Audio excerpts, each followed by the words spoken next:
Hi friends, మీరు చూస్తున్నారు VRK tech Telugu. ఈరోజు మనం చూస్తున్నది ఒక ఇండస్ట్రియల్ హై వోల్టేజ్ కెపాసిటర్.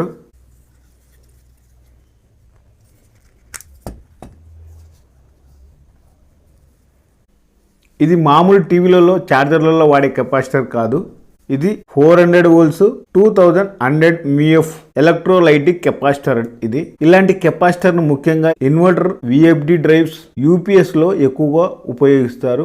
ఈ కెపాసిటర్ ను రెక్టిఫైడ్ తర్వాత వచ్చే డీసీ రిఫల్ ను స్మూత్ చేయడానికి ఇలాంటి కెపాసిటర్ ను యూజ్ చేస్తారు. డీసీ బస్ లో ఎనర్జీ స్టోర్ చేయడానికి, హై కరెంట్ ను హ్యాండిల్ చేయడానికి ఇది అవసరము.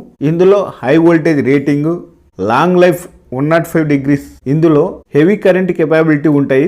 ఈ కెపాసిటర్ వీక్ అయితే ఇన్వర్టర్ ట్రిప్ అయిపోతుంది, డీసీ బస్ వోల్టేజ్ డ్రాప్ అయిపోతుంది. డ్రైవ్ లో over voltage and under voltage అనేది ఎర్రర్స్ అనేది డిస్ప్లేలో చూపిస్తాయి. ఈ కెపాసిటర్ వీక్ అయిపోతే ఇలాంటి కెపాసిటర్లో హై వోల్టేజ్ స్టోర్ అయి ఉంటుంది కాబట్టి డైరెక్ట్ గా ఈ టెర్మినల్స్ అనేది మనము టచ్ చేయకుండా డిశ్చార్జ్ అయిన తర్వాత, ఈ వోల్టేజ్ అనేది డిశ్చార్జ్ అయిన తర్వాత వర్క్ చేసుకోవాలి. ఇలాంటి ఇండస్ట్రియల్ ఎలక్ట్రానిక్స్ వీడియోస్ కావాలంటే విఆర్కే టెక్ తెలుగు ఛానల్ను సబ్స్క్రైబ్ చేసుకోండి.